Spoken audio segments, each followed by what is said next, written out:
Hi friends, எல்லோரும் நலமாக இருக்கிறீங்களா? கர்த்தருடைய கிருபையினாலே நீங்கள் நலமாக இருப்பீர்கள் என்று நான் நம்புகிறேன். இன்று என்னை யாருக்கும் தெரியவில்லையே, இவ்வளவு கூட்டத்தின் மத்தியில், நிறைய மனிதர்களின் மத்தியில் நானும் இருக்கிறேன். ஆனால் என்னை யாருக்குமே தெரியவில்லையே, என்னை யாரும் கண்டுகொள்ளவில்லையே, என்னை யாரும் மதிக்கவில்லையே என்று நினைத்து கொண்டிருக்கிறீர்களா? அப்படி என்றால் உங்களுக்குத்தான் இந்த பதிவு. தேவன் உங்கள் தனிப்பட்ட மதிப்பையும் பணியையும் அவர் அறிந்திருக்கிறார். எண்ணாகமம் 1ஆம் அதிகாரத்தில் பார்த்தீங்கன்னு சொன்னால், இஸ்ரவேல் புத்திரராகிய சபையார் எல்லோரையும் அவர்கள் குலங்களின்படி தங்கள் பிதாக்களின் வீடுகளின் எண்ணிக்கையின்படியும் பெயர் பெயராக எண்ணுங்கள் என்று கர்த்தர் சொல்லுகிறார். எப்படி? பெயர் பெயராக எண்ணுங்கள். இது நிமித்தம் நாம் அறிய வேண்டியது என்னென்றால், நம்மை பெயர் பெயராக அவர் தெரிந்து வைத்திருக்கிறார். பொதுவாக எண்ணாகமம் என்றாலே ஒரு நீண்ட மக்கள் தொகை கணக்கெடுப்பு பட்டியல் என்று நாம் நினைத்து விடலாம்.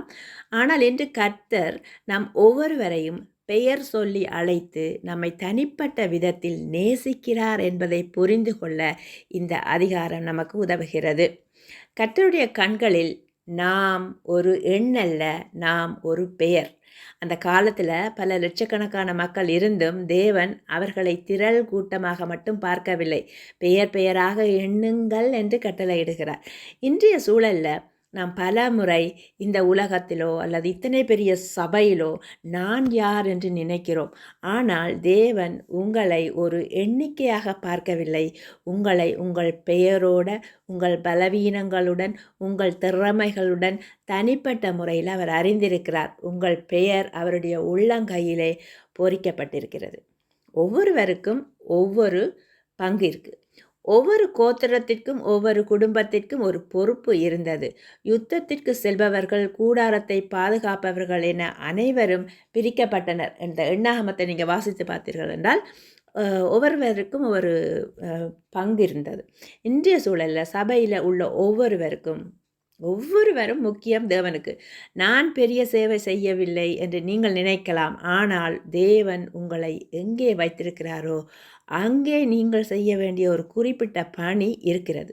உங்கள் ஜெபம், உங்கள் உதவி, உங்கள் வருகை, நீங்கள் சபைக்கு வாரது கூட ஒரு ஊழியம்தான். இவை அனைத்தும் தேவனுடைய திட்டத்தில் மிக முக்கிய பங்கு வகிக்கிறது. நீங்கள் ஒரு சபைக்கு தேவனை தேடி போகிறீர்கள் என்றாலே நீங்கள் தேவனுடைய பணியைத்தான் செய்கிறீர்கள்.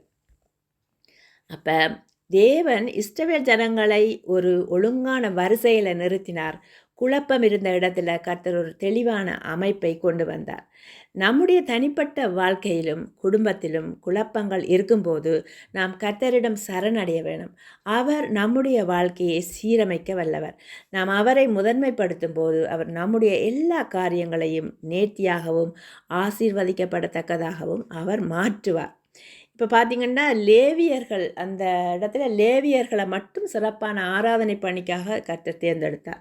அப்போ எல்லாரையும் யுத்தத்திற்கு எண்ணின தேவன் லேவியர்களை ஆசரிப்பு கூடாரத்தினுடைய பணிக்கு தனியாக பிரிக்கிறார். இப்போ இன்றைய சூழலில் நாம் ஒவ்வொருவருமே ஆவிக்குரிய ரீதியில் லேவியர்கள் தான். நாம் ஒவ்வொருவரும் லேவியர்கள் தான். உலக யுத்தங்களை விட நம்முடைய ஆவிக்குரிய வாழ்க்கை மிக முக்கியம். மற்றவர்கள் உலக காரியங்களை ஓடிக்கொண்டிருக்கும் போது கர்த்தருடைய சமூகத்தில் அவருக்கு பணிவிடை செய்வதற்கும் துதிப்பதற்கும் என நாங்கள் பிரிக்கப்பட்டவர்கள் என்பதை நீங்கள் மறந்து போய்விடக்கூடாது. யாராவது என்னால் ஒன்றும் செய்ய முடியவில்லை, என்னை யாரும் அறியவில்லையே, என்னை யாரும் மதிக்கவில்லையே அப்படின்னு சொல்லி உங்களை நீங்கள் தாழ்மையாக நீங்கள் நினைக்க தேவையில்லை. தேவன் உங்களை அறிந்திருக்கிறார். தேவன் உங்களை பிரித்தெடுத்திருக்கிறார். தேவன் உங்களை பெயர் சொல்லி அழைத்திருக்கிறார். அவர் தன்னுடைய உள்ளங்கையில் உங்களை எழுதி வைத்திருக்கிறார். தேவன் உங்களை இந்த சபையிலே, தேவனுடைய சபையிலே ஒரு அங்கமாக வைத்திருக்கிறார் என்றால் அதற்கு ஒரு நோக்கம் கட்டாயம் இருக்கும். நீங்கள் யாரும் அற்றவர்கள் அல்ல.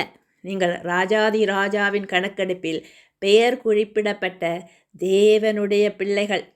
உங்கள் பணியை சின்னதாக நினைக்க வேண்டாம். கர்த்தர் உங்களை கொண்டு பெரிய காரியங்களை செய்ய போகிறார். ஒரு ஜெபம் செய்வோமா? எங்கள் அன்பின் பரலோக பிதாவே, இன்று எங்களை நீர் பெயர் சொல்லி அழைப்பதற்காக உமக்கு நன்றியப்பா. நாங்கள் வெறும் கூடாரத்தில் ஒருவராக அல்ல ஆண்டவரே, உம்முடைய பிள்ளைகளாக உம்முடைய கண்களில் மதிப்பு பெற்றிருக்கிறோம் என்பதை எங்களுக்கு இன்று உணர்த்தினீர். நன்றி ஆண்டவரே. சபையிலே நீர் கொடுத்திருக்கிற ஒவ்வொரு பொறுப்பையும் உண்மையோடும் ஒழுங்கோடும் செய்ய எங்களுக்கு கிருபை தாரும் ஆண்டவரே. இயேசுவின் நாமத்தில் ஜெபிக்கிறோம் பிதாவே. ஆமென்.